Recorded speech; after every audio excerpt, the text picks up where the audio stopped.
I'll take all your questions about the game, but I'm going to use my opening statement and time to talk about the kid here that came to Arkansas at a time when we weren't very good. She had a lot of options. She came here, and more importantly, she stayed here. When it's kind of become the cool thing to do to not stay places, this kid did. She did a lot of hard things over the last 5 years, and it doesn't surprise me because we knew that getting to know her as a young senior in Maryland.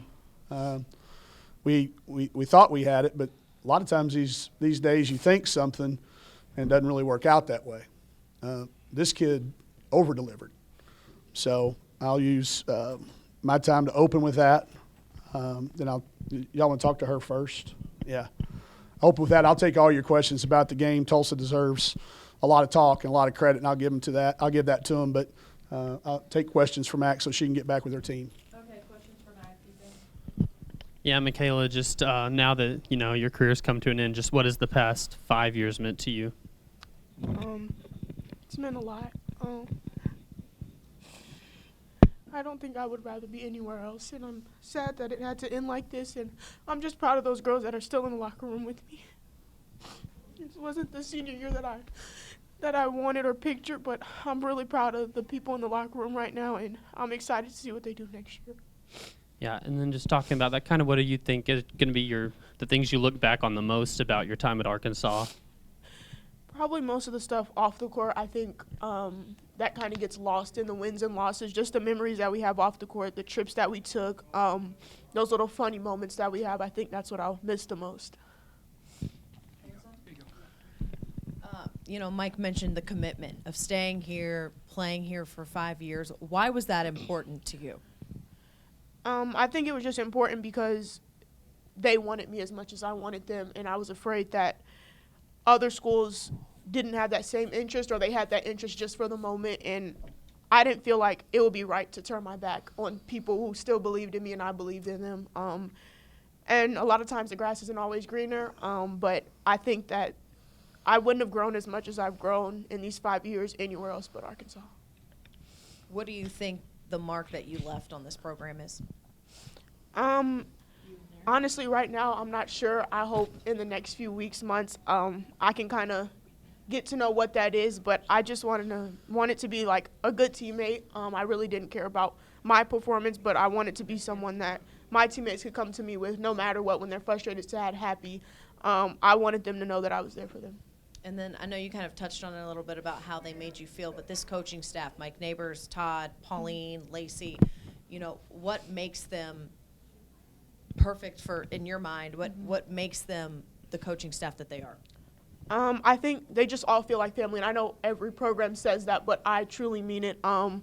There's been plenty of times where, we're in a situation and, it's probably a situation you don't want your coaches to find out about. And, we call them because we feel like, we are in danger or whatever, and they come straight away, no questions asked. Got into a car accident last year, and I swear it was within 5 minutes, Nabes and Coach Love were there at the scene or whatever. But I just think that they care more about us like off the court than they do on the court. They're not worried about just our success on the court. They're more worried about our personal development and just making sure that we know that they got our backs just as well as we have theirs. In the climate of women's basketball right now, why is that important?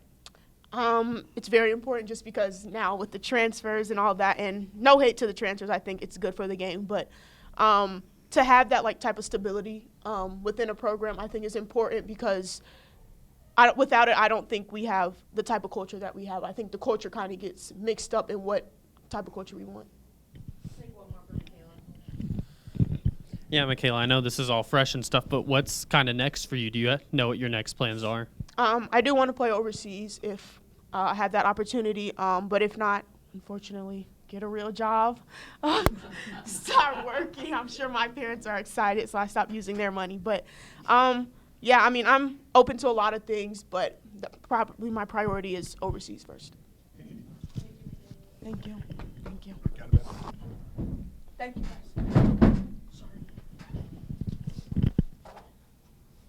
See what I mean?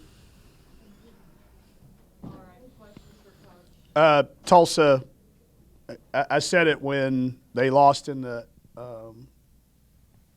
American Conference tournament. they played one bad day in the last 6 weeks. They had one bad day. They've been playing great.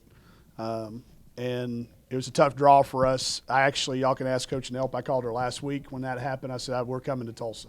Just mark it down. And I hate that I spoke that into existence because I think they're one of the hottest teams out there. They came out on fire. They're so hard to guard. They play together. They execute. They really stress you out on defense, make you wrong. And then that carries over to your offense too. We got a little sensitive in that first quarter when they started off so hot on offense. It kind of slowed us down. Took us a while to catch our breath. But that's the pace that they play at. That's the way they've continued to improve throughout the year. We played them in a closed-door scrimmage in late October or November. I can't remember when it was. And the job that Angie and her staff have done is amazing. That was it was really a clinic at times on how to execute. And it was a really tough night for us. But I was proud of our kids to stay in there. We urged them that, I know every coach gets up and says it's important that we close like we did, but it is because we got, all those kids are coming back except for one. You just talk to her. The rest of the kids, we build momentum. I thought Miriam Dowda, just down the stretch for us, continued to be a force. Jenna didn't shoot the ball very well tonight, but she's played really well. You look at that plus minus; it's one of the lowest in our starters. So we had a lot to build on, and the opportunity to play in this tournament, I thought it was really well run. We're excited to see where it goes. Tulsa was a great host. It's a great atmosphere from tip-off, except they couldn't find the volume for our warm-up music. Our pregame warm-up was very low. I don't know if anybody noticed that else, but it was very low. Theirs came up. DT found the volume button over there about the time they got theirs up. I halfway teased you there. I mean, it was a great environment. They've got great fans here at Tulsa, and I hope they do really well the rest of the tournament. Yeah, just for you and the staff, what did the next few weeks, I guess, kind of look like? We'll give the kids time off. We're going to hit the ground running. We've already been working in the portal. We did not utilize the portal in the past because we had a really deep team. We don't obviously have a deep team now, so we did some work on that on Monday and Tuesday. We'll keep working on that throughout the next week. Our kids didn't get a spring break, which is always a good thing. That means you've played into a tournament if you don't get a spring break as a basketball player. So we'll let them go. We'll hold up as coaches. We'll be working the phones a lot, making sure this transfer portal is going to come in waves. There's that initial wave that everybody hit on Monday, and it was funny. I got some calls that were crazy about, checking in on things. So there was that first wave that hit Monday. I think you'll have another wave next week when some teams are knocked out of the NCAA tournament, as well as some coaching changes are happening. So, we're going to really be selective in what we do and how we do it, but we'll be working on that. And then we need to recover too. It's basketball's a 2-semester sport. You're playing all the way through it from the time you start in practice. So our staff had to work incredibly hard this year to keep this group together and competitive. So we'll need some time off as well, but we'll spend it working in the transfer portal and making plans for next year.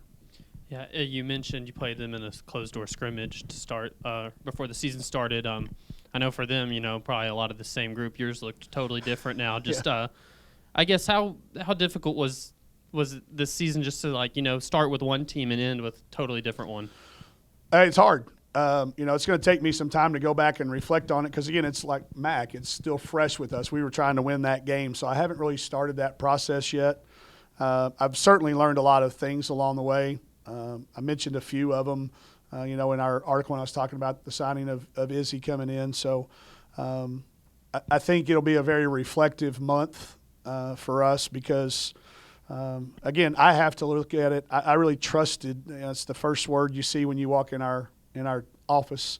And I trusted a lot of things that have just changed, and I've got to be ready to adapt and make sure that we're staying up with what everybody's happening, not only in the SEC but across the landscape of college basketball.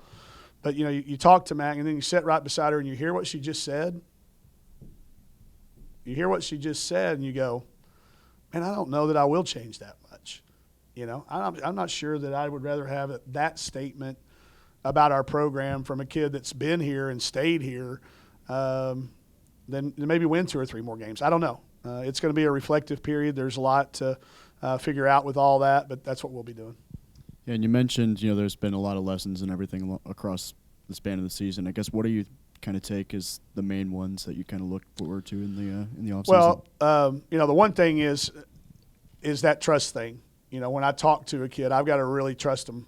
And like I'll use Izzy Higginbottom as an example. When I called her, I told her I led off with I'd made a mistake coming out of high school, and she responded back in a way that was I'll let her tell y'all whenever that time comes. But I learned a lot through that. I'm going to look for kids that want to be with us, that maybe aren't, as looking at NILs or things that are individual. I'm going to want kids that want to be at Arkansas.